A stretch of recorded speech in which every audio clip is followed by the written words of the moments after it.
عروہ بن مسعود جب واپس گئے مشرکین مکہ کی طرف سے مذاکرات کر کے میدان حدیبیہ میں واپس گئے تو مشرکین مکہ نے کہا کیا خوشخبری لائے ہو؟ کیا حضور علیہ السلام حدیبیہ سے واپس چلے جائیں گے؟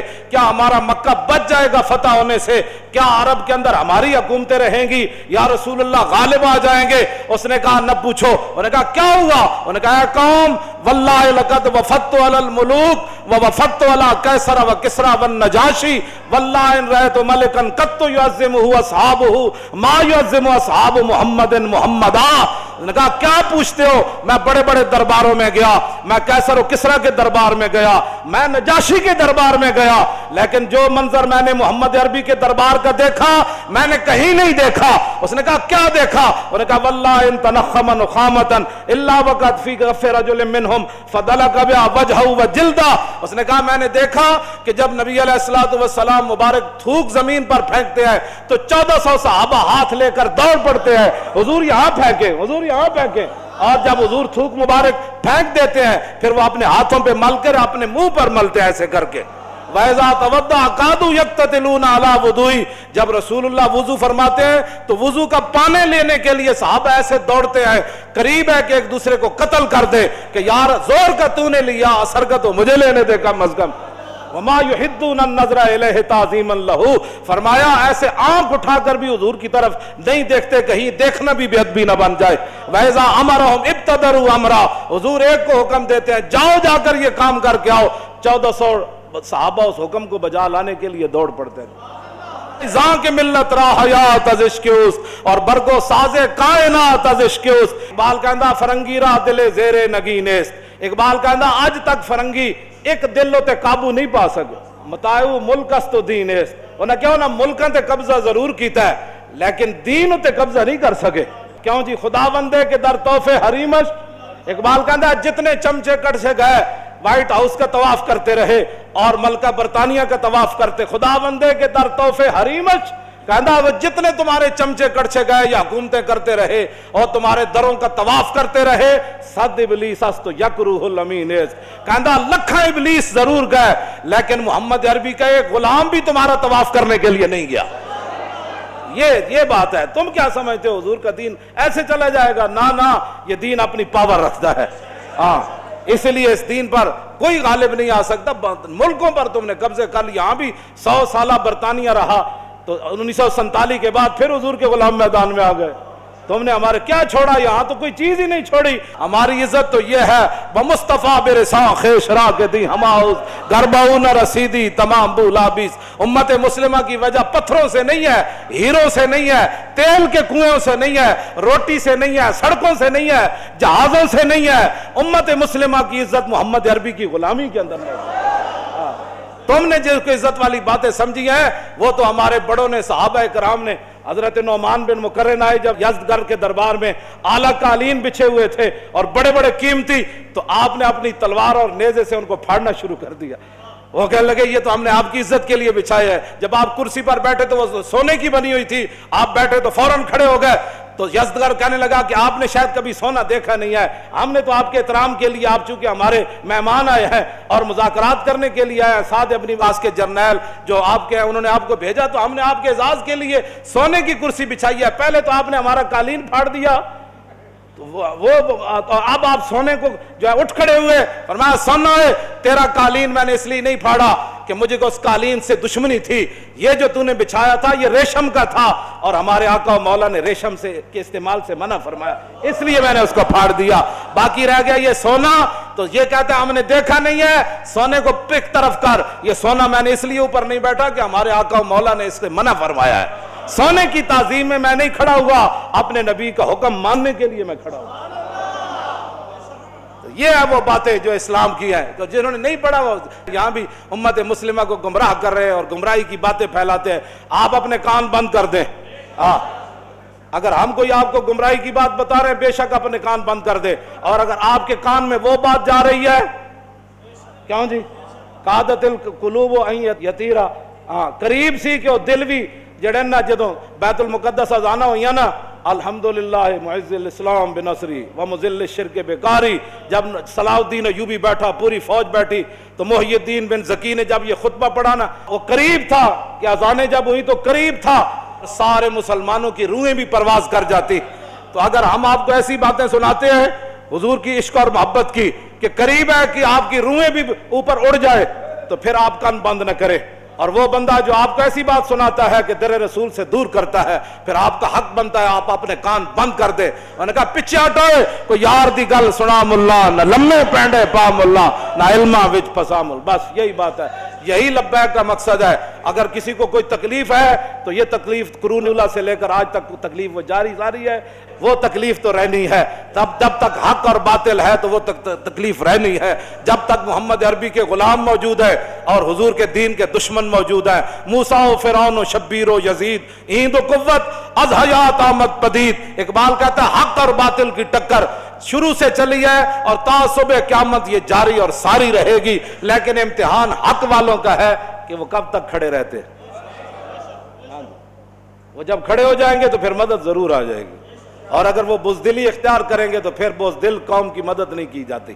ہاں جی، یہ تو حضور نے فرمایا بزدلوں کی رب کبھی بھی مدد نہیں کرتا. یہ تو غزوہ احد کے موقع پر حضور نے فرمایا بزدل بندے کی اللہ مدد نہیں کرتا.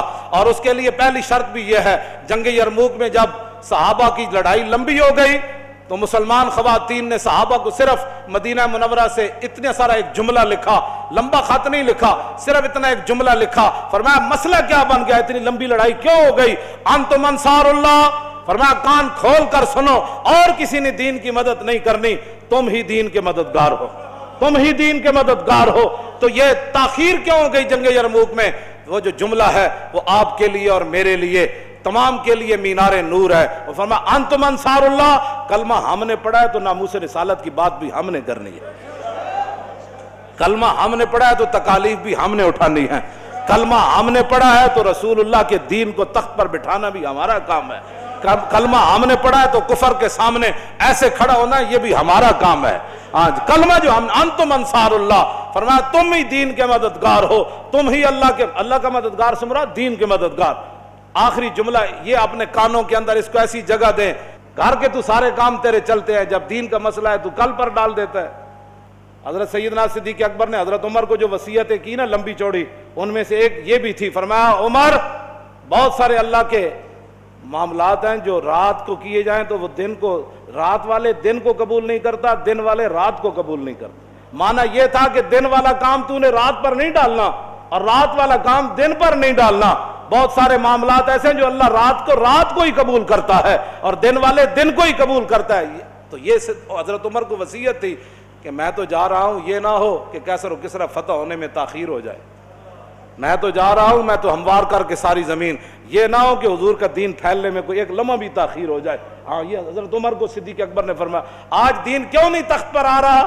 جس سے بات کرو وہ گھر کے لیے تو بڑا مخلص ہے، لیکن جب دین کی بات آئے تو کہتا ہے میرے پاس ٹائم ہی نہیں.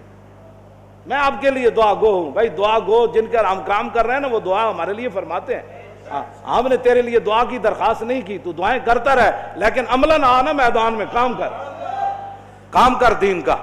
ہاں جی، وہ تو آپ ہر بندے کا کام ہے کہ آپ جس طرح اپنے گھر کے ساتھ حساس ہے نا، اپنے بچوں کے لیے حساس ہے، دین کے لیے ایسے حساس بن جائے. تو یہ عذر آپ میرے سامنے تو کر سکتے ہیں نا. اقبال کہتا لرزم از تو شرم چو روزے شمار، پرصدت آب روئے روزگار، حرف حق از حضرت ماں بردئی، پس چرابا دیگرانہ سپردئی. اقبال کہتا ہے جب میں قیامت کا تصور کرتا ہوں تو پانی ہو جاتا ہوں، لرزہ پر اندام جا ہو جاتا ہوں، کانپنا شروع کر دیتا ہوں.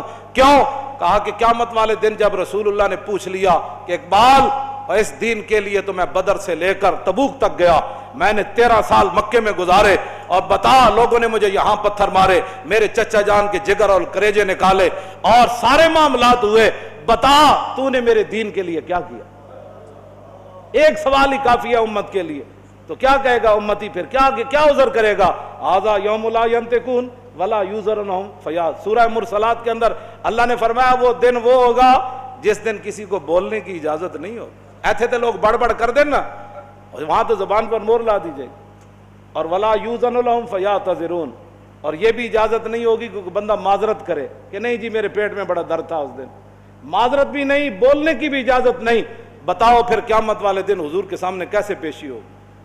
اللہ کے سامنے اس دین تو اللہ نے اپنے حبیب کو عطا فرمایا، اس دین کے لیے کوئی کیا کر رہا ہے یہ مجھ سے سوال نہ کرے، اپنے آپ سے پوچھے کہ میں دین کے لیے کیا کر رہا ہوں، اور میں دین کے غداروں کے ساتھ کتنا بیٹھ کر دین کی مخالفت کرتا ہوں، اور میں دین کے غداروں کے ساتھ بیٹھ کر ناموس رسالت کر کیا بک بک کرتا ہوں۔ یہ ساری باتوں کا یہ آپ نہ کہیں، یہ تو لکھا جا رہا ہے نا، یہ اقرا کتابک کفا بنفسک الیوم علیک حسیبا، بس یہ کتاب ہی دی جائے گی، پڑھ لے، ہمیں بتانے کی ضرورت نہیں، تو خود پڑھ لے۔ آج اس دن سے ڈرو جس دن کتاب لیتے ہوئے بھی ووضع الکتاب فتر المجرمین مشفقین مما فی، جس دن مجرم ڈریں گے اوہ اس کے اندر تو لا یغادر صغیرۃ ولا کبیرۃ الا احصاها، وہ کہو اس میں تو چھوٹی سی چھوٹی چیز بھی لکھی ہوئی ہے، بڑی سے بڑی چیز بھی لکھی ہوئی ہے۔ تو اپنے آپ کو بدلو۔ یہ صرف تقریریں سننا کوئی مقصد نہیں ہے، حضور کے دین کو آگے لاؤ، آگے منہ آ گیا تو آگے کی طرف چلو، پیچھے کی طرف بس چلو۔ منہ آ گیا تو آگے کا سوچو کہ حضور کے دین کو ہم نے تخت پر کیسے لانا ہے۔ وہ جملہ پھر رہ گیا، وہ مکمل ہی ہو جائے، انتم انصار اللہ، کیا کہا جی؟ انتم انصار اللہ، تم ہو اللہ کے مددگار۔ صحابہ کو صحابیات نے خط لکھا مدینہ منورہ سے جنگ یرموک میں، فرمایا انتم انصار اللہ، تم ہو اللہ کے مددگار۔ کان کھول کے سنو، واللہ ینصر من نصرہ، اللہ اسی کی مدد کرتا ہے جو پہلے اللہ کی مدد کرتا ہے۔ معنی کیا ہے؟ جو پہلے میدان میں اترتا ہے مدد پھر اس کی آتی ہے، جو گھر میں سویا رہتا ہے اس کی مدد نہیں آتی، جو باتیں کرتا رہتا ہے اس کی مدد نہیں آتی، جو تقریریں کرتا رہتا ہے اس کی مدد نہیں آتی، جو منصوبہ بندیاں بناتا رہتا ہے اس کی مدد نہیں آتی۔ پہلے جو اللہ کی مدد کرے، واللہ ینصرو، پھر اللہ مدد حال میں بھی فرماتا ہے، پھر مستقبل میں۔ پہلی شرط ہے کہ نصرہ، ماضی میں کسی نے اللہ کی مدد کی ہو، اللہ کے دین کی مدد کی ہو۔ آؤ اس دنیا کی شرمندگی، قبر کی شرمندگی، حشر کی شرمندگی سے بچنے کے لیے دین کی مدد کرو، دین کے ساتھ کھڑے ہو جاؤ۔ حضور کی عزت ناموس کی بات سننی نہیں، بس کیا جو بات کرنے لگے انہوں نے کہا تاجدار ختم نبوت، اور تاجدار ختم نبوت